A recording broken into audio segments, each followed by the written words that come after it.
അന്ന് ജപ്തിക്ക് വന്ന ആ ഓഫീസറിലെ ഇന്നും ക്യാഷ്യറായിട്ട് അവിടെ ഉണ്ട്.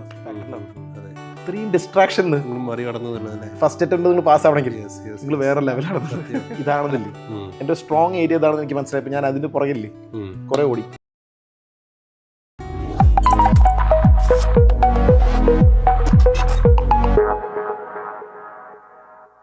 സാറേ, ടീച്ചിങ് എന്ന് പറഞ്ഞ പ്രൊഫഷൻ ഇപ്പം നമ്മൾ സ്റ്റുഡൻസിൻ്റെ ഇടയിൽ സംസാരിക്കുമ്പോഴൊക്കെ അറിയാം സാറ് ക്ലാസ് എടുക്കുന്ന ഇതിനിടയിൽ എനിക്കൊരു 1-2 കൺസെപ്റ്റ്സ് പറഞ്ഞത് എനിക്ക് ഓർമ്മ ഭയങ്കര ബ്യൂട്ടിഫുൾ ആയിട്ട്. അപ്പോൾ സാർ ഈ ടീച്ചിങ് മേഖലയിലേക്ക് എങ്ങനെയാണ് വരുന്നത് എന്നുള്ളതും കൂടെ. ടീച്ചിങ് മേഖലയിൽ വരാനുള്ള ഒരു റീസൺ വെച്ചാൽ ഇതിൽ ഈ +2 തന്നെയാണ്. +2 ഞാൻ പറയാം അവസാന സ്റ്റേജിൽ പഠിക്കാൻ തുടങ്ങി പറ്റില്ലേ. അപ്പം എൻ്റെ കൂടെ കുറച്ച് മടിയന്മാരുണ്ട്, ഉല്ലാസ്, അരുൺ, നിതിൻ, കാണുന്നുണ്ടാവും, എല്ലാവരും കാണണം. ഇപ്പം ഞാൻ വിളിച്ചോളൂ ഇവരൊക്കെ. ഈ ആൾക്കാർ ടെക്സ്റ്റ് ബുക്ക് കൊടുത്തിട്ട് വൈകിട്ട് എൻ്റെ വീട്ടിൽ വരും. എന്നിട്ട് എൻ്റെ വീട് മുകളിൽ ടാങ്കിൻ്റെ ഒരു സൈഡ് ഉണ്ട്, അവിടെ വന്നിരിക്കും. അൻവർ എന്തെങ്കിലും പറഞ്ഞിടാൻ തൊട്ട്. അപ്പോൾ എനിക്കറിയുന്ന കാര്യങ്ങളില്ലേ ഞാൻ പറഞ്ഞു കൊടുക്കും. അപ്പോൾ അതിൽ ഒരാൾ പറഞ്ഞ കാര്യമുണ്ട്, ടീച്ചർ പറഞ്ഞേക്കാട് സൂപ്പറായി മനസ്സിലാവട്ടെ എന്നുള്ള ആ ഒരു വാക്കുണ്ടാവുമല്ലോ. അപ്പം എനിക്കറിയുന്നവരൊക്കെ ഞാൻ പറഞ്ഞു കൊടുക്കും. അവിടുന്ന് +2 കഴിഞ്ഞു. പിന്നെ അതേപോലെ CA ഫൈനൽ പഠിക്കുമ്പോഴും ഇന്റർ സ്റ്റുഡൻസിനില്ലേ ഞാൻ ഇങ്ങനെ പറഞ്ഞു കൊടുക്കായിരുന്നു. ഹോസ്റ്റലൊക്കെ താമസിക്കുമ്പോൾ അവിടെ നിന്നായിരുന്നു എൻ്റെ ഒരു ടീച്ചർ എന്നുള്ള ലെവലിലേക്ക് ഞാൻ ജോയിൻ ചെയ്ത് വരുന്നത്. പക്ഷെ വൺസ് പ്രൊഫഷണൽ ക്വാളിഫൈ ശേഷം ഞാൻ 1-2 സ്ഥലത്ത് അവസരങ്ങളില്ലേ ചോദിച്ചു നടന്നു, എനിക്ക് ക്ലാസ് എടുക്കാൻ അവസരം തരൂ എന്നുള്ള രീതിക്ക്. അപ്പോൾ കുറേ ആൾക്കാർ വാതിലടയ്ക്കുമല്ലോ, ഇല്ല എക്സ്പീരിയൻസ് ഇല്ല എന്നൊക്കെ പറഞ്ഞിട്ട്. അപ്പോൾ ഞാൻ കുറേ ഇതിന് പുറകെ നടന്നു. കാരണം എനിക്ക് മനസ്സിലായി എൻ്റെ മേഖല ഇതാണെന്നില്ലേ, എൻ്റെ സ്ട്രോങ് ഏരിയ ഇതാണെന്ന് എനിക്ക് മനസ്സിലായപ്പോൾ ഞാൻ അതിൻ്റെ പുറകില്ലേ കുറേ ഓടി. എന്നിട്ട് ഫസ്റ്റ് സ്ഥലത്ത് ഈ ക്ലാസ് എടുക്കാൻ കിട്ടി. ഇത് അക്കൗണ്ട്സ്. ഞാൻ എടുക്കുന്ന ടാക്സ് ആണ്. എനിക്ക് അവസരം കിട്ടിയത് അക്കൗണ്ട്സ് ആണ്. എടുത്തു. വൻ രീതിക്ക് ഫ്ലോപ്പായി. ഫ്ലോപ്പായി. പിന്നെ അടുത്ത സ്ഥലത്ത് അവസരം കിട്ടി ഇതേപോലെ. പക്ഷെ എനിക്കറിയായിരുന്നു എൻ്റെ സബ്ജക്റ്റ് കിട്ടണമല്ലോ എനിക്ക്. അപ്പോൾ വേറൊരു ഫാക്കൽറ്റി എനിക്ക് പറഞ്ഞു ടാക്സ് താല്പര്യമുണ്ടോ? പക്ഷേ ഞാൻ പറഞ്ഞു പിന്നെന്താ. അവിടെ നിന്നാണ് ടാക്സ് ഉള്ള സബ്ജക്റ്റിക്ക് വരുന്നതും. പിന്നെ it was A great journey. ഒരു വർഷങ്ങൾക്ക് ശേഷം മീൻസ് കുറേ വർഷങ്ങൾ അത് നമുക്കറിയുന്ന കാര്യം. ഇപ്പോൾ CA പഠിക്കുന്ന ഒരു കുട്ടിയോട് നിങ്ങൾ നേരിടുന്ന വലിയൊരു പ്രശ്നം എന്താണെന്ന് ചോദിച്ചാൽ മിക്കവാറും പറയാം ഫോൺ കയ്യിൽ നിന്ന് വെക്കാൻ പറ്റില്ല എന്നൊക്കെയാണ്. ഇതൊരു കൗതുകത്തിന് പുറത്ത് ചോദിക്കുകയാണ്. ഇവരിപ്പോൾ Gen-Z അല്ലെങ്കിൽ 2K കിഡ്സ് ആണല്ലോ. പിന്നെ 90s കിഡ്സിൻ്റെ കാര്യം പറയുമ്പോൾ സാറ് പഠിക്കുന്ന സമയത്ത് ഫോണായിരുന്നു. അത് അന്ന് ഡിസ്ട്രാക്ഷൻസ് എന്ന് പറയുന്നത് എന്തായിരുന്നു, എങ്ങനെയായിരുന്നു അതിനെ നേരത്തെ പറഞ്ഞു സാറ് എങ്ങനെയാണ് നമ്മൾ ഇതാക്കുന്നത്. പക്ഷേ എന്തായിരുന്നു അന്നത്തെ കാലത്ത് കുട്ടികളെ വഴിതെറ്റിക്കുന്ന അല്ലെങ്കിൽ ഈ പറയുന്ന സാധനത്തിൽ നിന്ന് ഡിസ്ട്രാക്ട് ആകുന്ന സംഭവങ്ങൾ എന്തൊക്കെയായിരുന്നു? എൻ്റെ ഞാൻ നോക്കുമ്പോൾ നമ്മൾ എൻ്റെ CA ഇന്റർ ഫൈനൽ സ്റ്റേജസിലാണ് ഈ ടെക്നോളജിയുടെ കടന്നു വരുന്നത്. അന്ന് ഓർക്കുട്ട്, ഫേസ്ബുക്ക്, വാട്സപ്പ് ഒക്കെ വരുന്ന കാലഘട്ടം. പക്ഷെ ഞാൻ നോക്കും ശരിക്കും പറഞ്ഞാൽ നമ്മൾ കുറച്ച് ഫോർച്യൂനേറ്റ് ആണ്. എന്താ പറയുക, ഇത്ര പ്രശ്നമില്ലാത്തതുകൊണ്ട് കുറച്ചും കൂടെ ഇല്ലേ. കാരണം അന്ന് നോക്കിയ ഫോണാണ്, അതുകൊണ്ട് നമുക്ക് മാക്സിമം ചെയ്യാൻ പറ്റുന്ന കാര്യങ്ങൾ നമുക്കറിയാലോ. ടൈപ്പ് ചെയ്ത് അയക്കുമ്പോഴേക്കും കൈവേദിക്കുക അല്ലേ. അന്നത്തെ ആ ഒരു സാഹചര്യത്തിൽ നിന്ന് ഇന്നത്തെ സോഷ്യൽ മീഡിയ കുട്ടികളധികം ഒരുപാട് ഞാൻ പറയില്ലേ ഈ ഫോക്കസ് നഷ്ടപ്പെടാനില്ലേ ഒരുപാട് ഫാക്ടറാണ്. 2 കാര്യങ്ങൾ ഞാൻ മനസ്സിലാക്കിയത്. സോഷ്യൽ മീഡിയ കുട്ടികൾ ഒരുപാട് അഡിക്ഷൻ വരുന്ന കാര്യം ഞാൻ മനസ്സിലാക്കിയതും. രണ്ടാമത്തത് ഈ കുട്ടികൾ ഒരുപാട് പേരില്ലേ ബാക്കിയുള്ളവരുടെ ലൈഫില്ലേ കണ്ടിട്ട് അവർ അടിച്ചു പൊളിച്ച് നടക്കുന്നു. ഞാൻ സ്ട്രഗിൾ ചെയ്യുന്നു, എസ്പെഷ്യലി CA സ്റ്റുഡൻറ്റ്. കാരണം ഇവന് 8-10 മണിക്കൂർ പഠിക്കുമ്പോൾ ഡിഗ്രി പോയ പയ്യൻ കോളേജ് ട്രിപ്പും അല്ലെങ്കിൽ വേറെ എന്തെങ്കിലും പോസ്റ്റ് ചെയ്തുകൊണ്ടിരിക്കും. അപ്പോൾ ഇത് കാണുന്നൊരു CA സ്റ്റുഡൻറ്റോ അല്ലെങ്കിൽ പ്രൊഫഷണൽ സ്റ്റുഡൻറ്റ് എന്താ വിചാരിക്കുക, എൻ്റെ ലൈഫ് ഡാർക്ക് അല്ലേ, എൻ്റെ ലൈഫ് സ്ട്രഗിൾ. ഒരിക്കലും നമ്മുടെ ലൈഫില്ലേ ബാക്കിയുള്ളവർ കമ്പയർ ചെയ്യരുത്. Everybody has a different story അല്ലേ. എവ്രിബഡീസ് ലൈഫ് ഈസ് ഡിഫറെൻറ്റ് അല്ലേ. പിന്നെ ഞാൻ നേരത്തെ പറയുന്നത് always there are people above you and below you അല്ലേ. ഒരിക്കലും കമ്പയർ ചെയ്യാതെ ജീവിച്ചു പോകുന്നില്ല. അത് തന്നെയാണ് ഏറ്റവും സമാധാനം. അപ്പം ഞാൻ ഈ ഡിസ്ട്രാക്ഷൻ ഒരുപാട് എഫക്റ്റ് ചെയ്യുന്നുണ്ട് ഇപ്പോഴത്തെ ജനറേഷനിൽ. പക്ഷെ എന്നിട്ടും AAA ഫസ്റ്റ് അറ്റംപ്റ്റിൽ പാസ്സായ പിള്ളേരുണ്ടാവില്ലേ, അവരൊക്കെ ഞാൻ ഈ ഫെലിസിറ്റേഷൻ പ്രോഗ്രാംസ് വരില്ലേ നമ്മൾ എല്ലാ 6 മാസം വരില്ലേ, ഞാൻ അവരെ കൺഗ്രാജുലേറ്റ് ചെയ്യുന്ന ഈ ഫസ്റ്റ് ഫാക്ടറിലാണ്. ഇത്രയും ഡിസ്ട്രാക്ഷൻ ഫസ്റ്റ് അറ്റംപ്റ്റ് നിങ്ങൾ പാസ് ആവണമെങ്കിൽ നിങ്ങൾ വേറെ ലെവലാണ്. അല്ല, നമ്മൾ വെബിനാർ എടുക്കുമ്പോൾ പറയാറുണ്ടേ ഈ നോർമൽ ഡിഗ്രി, ഞാൻ ഉദ്ദേശിക്കുന്നത് ബികോം അല്ലെങ്കിൽ ഇത് എൻജോയ് ചെയ്യാൻ വേണ്ടി എടുക്കുന്ന പിള്ളേരുണ്ട്. ബികോം പഠിക്കാൻ വേണ്ടൊന്നല്ലോ, അടിച്ചു പൊളിക്കാതെ. കോളേജ് ലൈഫ് ഈ കോളേജ് ലൈഫ് 4 വർഷം കഴിഞ്ഞിട്ട് ഒരു പോസ്റ്റിങ് എന്താണ് പോസ്റ്റ് ചെയ്യാന്നുള്ള പ്രശ്നമുണ്ട്. ഇപ്പുറത്ത് കുട്ടികൾ, നമ്മുടെ കുട്ടികൾ നമ്മുടെ ഇതിൽ കൊളാബ് ചെയ്യാറുണ്ടല്ലോ, നമ്മുടെ ആ ഗൗണൊക്കെ ഇട്ട് വീട്ടിലിട്ട്. സോ പോസ്റ്റ് ചെയ്യാൻ ഇനിയും സമയമുണ്ട്. എന്ത് പോസ്റ്റ് ചെയ്യണം, എപ്പോൾ പോസ്റ്റ് ചെയ്യണം എന്നുള്ള ആലോചിച്ചോ? തീർച്ചയായും. ഓക്കെ സാറ് ക്ലാസ് എടുക്കുന്ന സമയത്ത് ഭയങ്കര പെട്ടെന്ന് മനസ്സിലാവുന്ന എക്സാമ്പിൾസ്, ചില എന്താ പറയുക, നമ്മൾ പണ്ട് ഞാൻ PSC ഒക്കെ നമ്മൾ വെറുതെ ട്രൈ ചെയ്യുമല്ലോ, അപ്പോഴൊക്കെ നമുക്ക് വർക്കാവുന്നത് ചിലപ്പോൾ പെട്ടെന്ന് ഓർത്തിരിക്കാവുന്ന മെമ്മറി ടിപ്സ്, ഇത്തരം കാര്യങ്ങളൊക്കെ ഉണ്ടല്ലോ. അപ്പം സാർ അതിനൊരു സാറിനത് ഓർഗാനിക്കായിട്ട് വരുന്നതാണോ? സാർ കുത്തിയിരുന്ന് ഇങ്ങനത്തെ, ഞാൻ പറഞ്ഞത് ചിലപ്പോൾ സാറിൻ്റെ സ്റ്റുഡൻസിന് ഭയങ്കര റിലേറ്റബിൾ ആവുന്നുണ്ടാവും. ക്ലാസ് എടുക്കുമ്പോൾ സാർ ഉപയോഗിക്കുന്ന ചില ടെക്നിക്സ് കാര്യങ്ങളൊക്കെ ഉണ്ട്. അപ്പം അതങ്ങനെ ഇത് എനിക്കറിയാൻ വേണ്ടി ചോദിക്കുന്നത്. സാർ റിസർച്ച് ചെയ്തിട്ടുണ്ടാക്കുന്നതും കൂടെ എൻ്റെ അടുത്ത് ഞാൻ ഒരുപാട് സ്റ്റോറീസ് ഇല്ലേ, ഒരുപാട് സ്റ്റോറീസും ലൈവ് ഇൻസിഡൻസ് ഇല്ലേ ക്ലാസ്സിൽ പറയും. എന്നിട്ട് ആ പ്രൊവിഷനിലേക്ക് കണക്ട് ചെയ്യും. ഇപ്പോൾ എല്ലാത്തിനും സ്റ്റോറി കുറേ ഒക്കെ ഉണ്ട്. ഒരു എൻ്റെ സ്റ്റുഡൻസിനെ അറിയാം, കുറേ ഞാൻ സ്റ്റോറിയൊക്കെ പറഞ്ഞാൽ അതിലേക്ക് പിന്നെ പ്രൊവിഷൻ കണക്ട് ചെയ്യും. ഒരു സ്റ്റോറി വെറുതെ പറയില്ല കേട്ടോ, എന്തെങ്കിലും ഒരു പോയിന്റ് കണക്ട് ചെയ്യണ്ടോ, ടെക്സ്റ്റ് ബുക്കുമായിട്ട് കണക്ട് ചെയ്യും. അപ്പോൾ CA ഫൈനൽ സ്റ്റുഡൻ്റ് ഇല്ലേ, ക്ലാസ് കഴിഞ്ഞ ദിവസം എൻ്റെ അടുത്ത് എല്ലാവരും മുന്നിൽ ചോദിച്ചു, ഈ സ്റ്റോറിയിൽ എത്ര ശതമാനം സത്യമുണ്ട്? അപ്പോൾ ഞാൻ പറഞ്ഞു 90% സത്യമാണ്, 10% എൻ്റെ സ്ക്രിപ്റ്റും. ഇതിലേക്ക് കണക്ട് ചെയ്യാൻ വേണ്ടിയിട്ട് എൻ്റെ 10%, 90% സത്യമാണ്.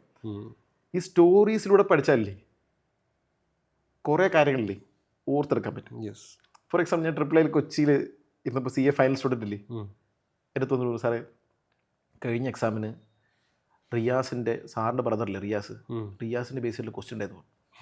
അപ്പോൾ റിയാസിൻ്റെ സാറ് പറഞ്ഞില്ലേ ചേട്ടൻ റിലേറ്റഡ് പാർട്ടി അല്ലാതെ, റിലേറ്റഡ് പേഴ്സൺ, ചേട്ടൻ റിലേറ്റഡ് പേഴ്സൺ അല്ല. ഞാൻ പറഞ്ഞു എനിക്ക് പറഞ്ഞ ഓർമ്മയുണ്ട് സാറേ, ഇൻഡിപെൻഡൻറ്റ് ബ്രദർ റിലേറ്റഡ് അല്ല, സാർ ഉമ്മ കേൾക്കണ്ടെന്ന് പറഞ്ഞില്ലേ. ഞാൻ എൻ്റെ ബ്രദർ റിലേറ്റഡ് അല്ല എന്നുള്ളത് എൻ്റെ ഉമ്മ കേൾക്കണ്ടെന്നില്ലേ ഞാൻ ക്ലാസ്സിൽ പറഞ്ഞത്. സ്റ്റുഡൻറ്റ് എക്സാം ചോദിച്ച ക്വസ്റ്റിനും സെയിം ആയിരുന്നു, ബ്രദർ ഇൻഡിപെൻഡൻറ്റ് എന്നുള്ള രീതിക്കായിരുന്നു.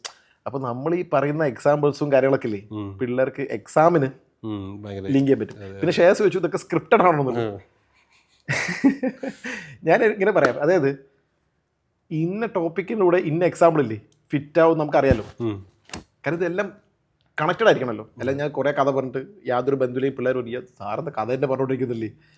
അപ്പോൾ ഇന്ന പോയിന്റിലൂടെ ഇന്ന എക്സാമ്പിൾ എന്നുള്ളത് നമ്മുടെ മൈൻഡിൽ ഫിക്സ്ഡ് ആണ്, അത് ഓട്ടോമാറ്റിക്കലി തന്നെ വരുന്നതാണ്. പിന്നെ ഈ ഷോർട്ട് മെമ്മറി ടെക്നിക്സും കാര്യങ്ങളൊക്കെ ഇല്ലേ, അതൊക്കെ നമ്മൾ റിസർച്ച് ചെയ്യുമ്പോൾ ഭാഗമായിട്ട് കുട്ടികൾക്ക് എത്ര സിമ്പിളാക്കാം നമ്മൾ റിസർച്ച് ചെയ്യുന്ന ഭാഗമായിട്ട് കൊടുക്കുന്നതാണ്. ഓക്കെ. ഇപ്പം ഈ ചാർട്ടേഡ് അക്കൗണ്ടൻസ് ആയ ഒരുപാട് പേരെ സ്വാഭാവികമായിട്ടും സാറിനും പരിചയം ഉണ്ടാവുമല്ലോ, ചാർട്ടേഡ് അക്കൗണ്ട് ആയതുകൊണ്ട് തന്നെ.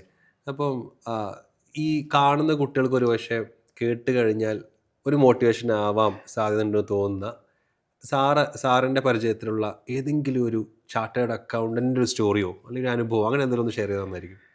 യെസ്, ഞാൻ ആർട്ടിഷിപ്പ് ജോയിൻ ചെയ്ത സമയത്ത് പരിചയപ്പെട്ട വ്യക്തി, അതായത് എൻ്റെയും പുള്ളിയുടെയും CA journey almost same time ആയിരുന്നു. അപ്പോൾ പുള്ളിയുടെ ജേണിയിൽ എനിക്ക് നെട്ടിപ്പന്ത് സിനിമേനൊക്കെ വെല്ലുന്നൊരു ഇൻസിഡൻറ്റിൽ ഉണ്ടായിട്ടുണ്ട്. അതായത് പുള്ളിക്കാരൻ്റെ അച്ഛൻ ബിസിനസ്സൊക്കെ ചെയ്യുന്ന സ്ഥലം, ബിസിനസ് ഉണ്ടായിരുന്നു, അത്യാവശ്യം നല്ല രീതിയിലുള്ള ബിസിനസ്സൊക്കെ ഉണ്ടായിരുന്നു. പക്ഷെ അതെന്തോ ഫിനാൻഷ്യലി ബുദ്ധിമുട്ടായിട്ട് ബാങ്ക് ജപ്തി ചെയ്യേണ്ടി വന്നു. എന്നിട്ട് അത്രയും ഫിനാൻഷ്യലി ഡൗൺ ആയിട്ട് പാലക്കാട് ടൗണിലേക്ക് മാറി ഒരു വാടക വീട്ടിൽ ചെറിയൊരു റവന്യൂല് ആ സമയത്താണ് പുള്ളി CA ജോയിൻ ചെയ്യുന്നത്. ജീവിതത്തിൽ വലിയ മാറ്റങ്ങൾക്ക് വേണ്ടിയിട്ടുള്ള ഡിസിഷൻ. അപ്പോൾ പുള്ളി CA ജോയിൻ ചെയ്യുന്ന സമയത്ത് എനിക്കിപ്പോഴും ഓർമ്മയുണ്ട്, എങ്ങനെയാണെന്ന് പറയാച്ചാൽ 3 നേരം ഭക്ഷണം കഴിക്കാനും പോലും ഇല്ല അവസ്ഥ. അവിടെ നിന്ന് പുള്ളിക്കാരൻ CA പാസ്സായപ്പോൾ CA പഠിച്ച് ആ സ്ട്രഗ്ലിങ് ഫേസിലില്ലേ, CA പാസ്സായ ശേഷം CA ഒരു 3 വർഷങ്ങൾക്ക് ശേഷം പാസ്സായല്ലോ. അപ്പോൾ ഞാൻ പാസ്സായ ശേഷം എനിക്ക് 1-2 അറ്റംപ്റ്റ് കഴിഞ്ഞ് പുള്ളി ക്ലിയർ ചെയ്തു.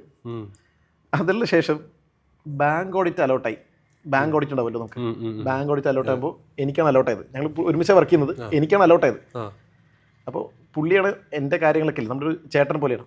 അപ്പോൾ ഞാൻ എന്ത് ചെയ്തു, ഇതിൻ്റെ മെയിലില്ലേ വന്ന ബാങ്കുകളുടെ ലിസ്റ്റ് പുള്ളിക്ക് മെയിൽ അയച്ചു കൊടുത്തു. ചേട്ടാ നമുക്ക് ഇതൊക്കെയാണ് നമ്മുടെ ലിസ്റ്റ് പറഞ്ഞിട്ട് പുള്ളി അടുത്ത് പറഞ്ഞു. ആദ്യം അപ്പം തന്നെ വിളിച്ചിട്ട് പറഞ്ഞു, അൻവർ ഈ ബാങ്ക് ഞാൻ പൂട്ടോ. അപ്പം ഞാൻ പറഞ്ഞു പൊക്കോളൂ, വരുമ്പോൾ എന്താ നമ്മൾ ചെയ്യുന്നതല്ലേ, അതെ. നിങ്ങൾ ഡിസൈഡ്, കാരണം നമുക്ക് ചേട്ടനെ പോലെയാണ് പുള്ളി, നിങ്ങൾ ഡിസൈഡ് ചെയ്തു ചേട്ടാ പറഞ്ഞു. അപ്പോൾ പുള്ളി പറഞ്ഞു ഈ ബാങ്ക് ഞാൻ പോകുന്നു പറഞ്ഞു. പുള്ളിയുടെ അച്ഛൻ്റെ കട ജപ്തി ചെയ്ത ആ ബ്രാഞ്ച്, ആ ബ്രാഞ്ച് മാറിയിട്ടില്ല. എന്നിട്ട് ഞങ്ങൾ ആ ബ്രാഞ്ച് പോയപ്പില്ലേ, ബ്രാഞ്ച് പോയപ്പോൾ പുള്ളിക്ക് പെട്ടെന്ന് ഇമോഷണലായിട്ട് പുള്ളി ഇങ്ങനെ ഡൗൺ ആയിട്ട് പറഞ്ഞു, അന്ന് ജപ്തിക്ക് വന്ന ആ ഓഫീസറില്ലേ ഇന്നും ക്യാഷ്യറായിട്ട് അവിടെ ഉണ്ട്, അയാളാണ് അൻവറെ ഏറ്റവും കൂടുതൽ പ്രശ്നം ഉണ്ടാക്കിയത് പറഞ്ഞു. എന്നിട്ട് പുള്ളിക്കാരനില്ലേ ഓഡിറ്റൊക്കെ ചെയ്ത് വരുന്ന സമയത്തില്ലേ ക്യാഷ്യർ ചെയ്യേണ്ട ഒരുപാട് വർക്കുകളിൽ കുറേ പെൻഡിങ് ഉണ്ട്, ചെയ്തിട്ടില്ല. സ്വീറ്റ് റിവെഞ്ച് എന്നൊക്കെ പറയില്ലേ, പുള്ളി ഇയാൾ വരാൻ പറഞ്ഞു, ക്യാബിനിക്ക് വരാൻ പറഞ്ഞിട്ടേ ഇതൊക്കെ പെൻഡിങ് ആണല്ലോ, ഞാൻ റിപ്പോർട്ടിൽ എഴുതും പറഞ്ഞു. അയ്യോ സാറേ തിരക്കാണെന്നൊക്കെ പറഞ്ഞിട്ടോ. അപ്പോൾ ക്യാഷ്യർക്ക് മനസ്സിലായിട്ടില്ല, ഇങ്ങനെയാണെന്ന് മനസ്സിലായിട്ടില്ല. പുള്ളി പറഞ്ഞു ഞാൻ റിപ്പോർട്ടിൽ എഴുതും പറഞ്ഞു. അപ്പോൾ ക്യാഷ്യർ എന്തെങ്കിലും അയ്യോ, കാരണം നമ്മൾ റിപ്പോർട്ട് ചെയ്ത് കഴിഞ്ഞാൽ നമ്മുടെ റിപ്പോർട്ട് ബാങ്ക് ഓഡിറ്റിൻ്റെ report is actually going to RBI, reserve bank of ഇന്ത്യക്ക് പോകുന്നത്. അപ്പോൾ അവർക്ക് അത്രയും റിസ്ക് ആണ്. അവർ പറഞ്ഞു സാറേ പ്ലീസ് എന്നൊക്കെ രീതിക്ക് പറയുമല്ലോ. അവിടെ പുള്ളി പറഞ്ഞത് വെച്ചാൽ ശരി നാളെ മോർണിംഗ് ആകുമ്പോഴേക്കും എല്ലാം അപ്ഡേറ്റ് ചെയ്ത് എൻ്റെ ടേബിൾ വരണം പറഞ്ഞു. ഒരു വാർണിംഗ് പോലെ പുള്ളി എല്ലാം ചെയ്ത് തീർത്ത് ടേബിളിൽ കൊണ്ട് വെച്ചു. അപ്പോൾ പുള്ളി ഓക്കെ ക്ലിയർ. ആ അന്നത്തെ ദിവസം പിന്നെ അതേപോലെ ബാങ്ക് മാനേജർ എത്തില്ലേ, അപ്പോൾ പുള്ളി അത് വൈറ്റ് ഷർട്ട് ഇട്ടാണ് വന്നിരിക്കുന്നത്. അപ്പോൾ ഞാൻ പുള്ളിനെ നോക്കുമ്പോൾ ഈ വിക്രമാദിത്യ സിനിമയില്ലേ ദുൽഖർ സൽമാൻ, അതിൽ നിൽക്കില്ലേ പുള്ളി, ആ സാധനം അവിടെ ഉണ്ടായിരുന്നു.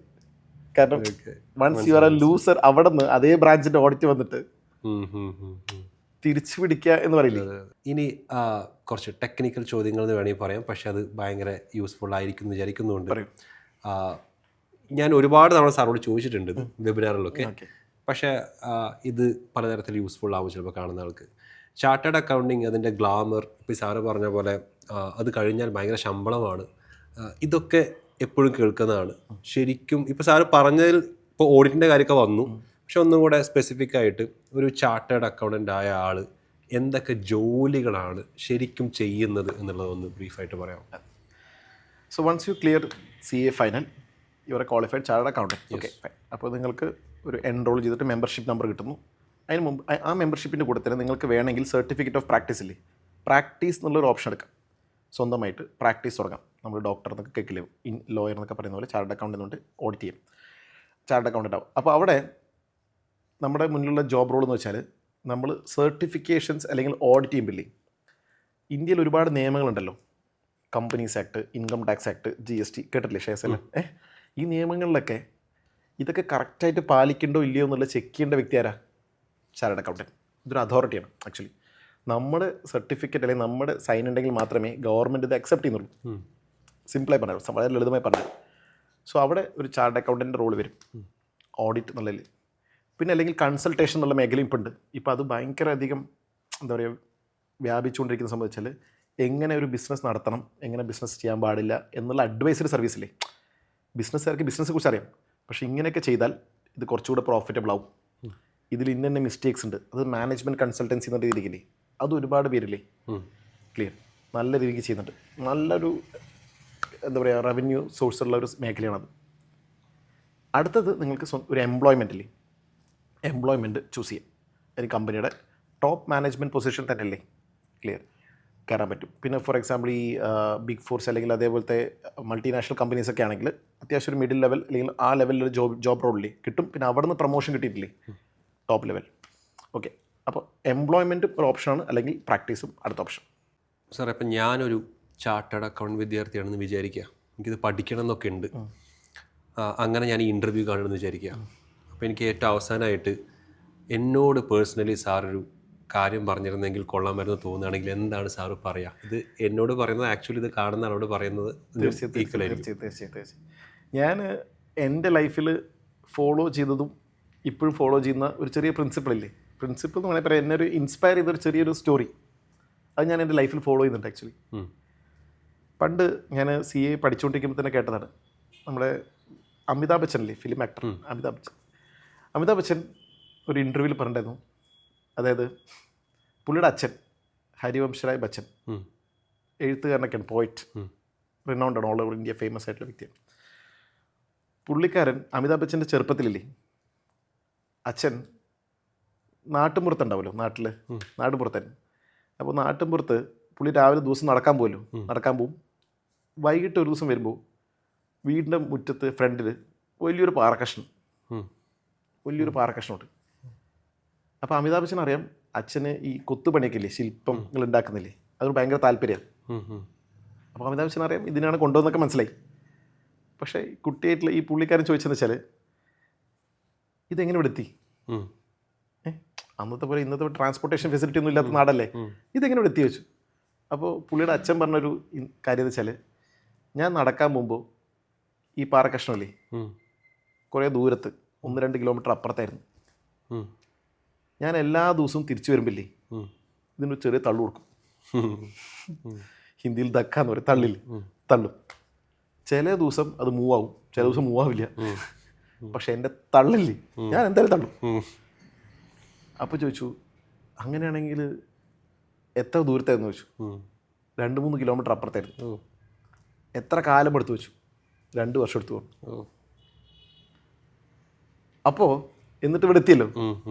പുള്ളി പറഞ്ഞൊരു ഡയലോഗ് എന്താ വെച്ചാലേ, ഞാനിത് തള്ളിക്കൊണ്ടിരിക്കുമ്പില്ലേ നാട്ടുകാരെല്ലാവരും എന്നെ കളിയാക്കിണ്ടായിരുന്നു. ഇയാളത് മണ്ടനാണ്, ഇത് ചെയ്തുകൊണ്ടിരിക്കുന്നോട്ടില്ലേ, ഇത് അണങ്ങനില്ല, ചെയ്തു തള്ളുണ്ടല്ലോ, ഇത് അണങ്ങുന്നില്ലല്ലോ, ഇത് കാണൂലല്ലോ ഓരോ ദിവസം ചെറിയ അതാണ് ഞാൻ പറഞ്ഞത്. ഓരോ ദിവസം 0.1 ആയിരിക്കും, കാണില്ലല്ലോ. അപ്പോൾ ആൾക്കാരൊക്കെ കളിയാക്കുന്നു. പക്ഷെ അതേ ആൾക്കാർ ഞാനിതുകൊണ്ട് കൊത്തിയ ശില്പങ്ങളില്ലേ കണ്ടിട്ട് എന്നെ അഭിനന്ദിച്ചു. സോ ദ പ്രോസസ്, നിങ്ങൾ ചെയ്യുന്ന ആക്ടിവിറ്റിയില്ലേ അത് പറയാൻ കുറേ ആൾക്കാരുണ്ടാവും, അല്ലെങ്കിൽ അത് സ്ട്രഗിളിങ് ഫേസ് തന്നെ ആയിരിക്കും. So once you reach there, ആ ഡെസ്റ്റിനേഷനിലേക്ക് എത്തിക്കഴിഞ്ഞാൽ തിങ്സ് വിൽ ബി ഡിഫറെൻറ്റ്. അത് തന്നെയാണ് ചാർട്ടേഡ് അക്കൗണ്ടൻസി. ക്ലിയർ. നമ്മളൊരു ദിവസം 20 മണിക്കൂർ പഠിക്കും, ചിലപ്പോൾ പഠിക്കുന്നത് ചിലപ്പോൾ 4 പേജ് ആയിരിക്കും. അപ്പോൾ നമ്മൾ ഡൗൺ ആവും, ആ ഇത്ര മണിക്കൂർ സ്പെൻഡ് ചെയ്ത് 4 പേജ് എന്നുള്ളത്. പക്ഷെ അതല്ല ലൈഫിൽ ഓരോ ഈച്ച് ഡ്രോപ്സ് കൗണ്ട് അല്ലേ, അതാണ് സംഭവം. ഓരോ ദിവസം കൺസിസ്റ്റൻ്റ് ആയിട്ട് വർക്ക് ചെയ്യുക ടിൽ യു റീച്ച് ഇറ്റ്. പിന്നെ ഞാൻ നേരത്തെ പറഞ്ഞല്ലേ, വൺസ് യു റീച്ച് ഇറ്റ്, ഇപ്പോൾ ഞാൻ CA പാസ്സായതിനു ശേഷം പറഞ്ഞ പോലെ ഒരു ഇനീഷ്യലി പിന്നെയും കുറച്ച് എന്താ പറയുക നമുക്ക് കരിയർ ഡെവലപ്പ് ചെയ്യാനുള്ള സ്ട്രഗിളും കൂടി ഇല്ലേ, അത് കൂടെ ശേഷം പിന്നെ ലൈഫ് നമ്മുടെ കയ്യിലാണ്. പിന്നെ you can decide what have to be done എന്നില്ലേ, ക്ലിയർ. കാരണം നമ്മുടെ കയ്യിലാണ്, നമ്മുടെ കൺട്രോളിലാണ് നമ്മുടെ ലൈഫ്. ഇപ്പം ഞാൻ നേരത്തെ പറഞ്ഞല്ലേ, ഇപ്പോൾ എൻ്റെ ലൈഫിൽ ഞാൻ മനസ്സിലാക്കുന്നത് വെച്ചാൽ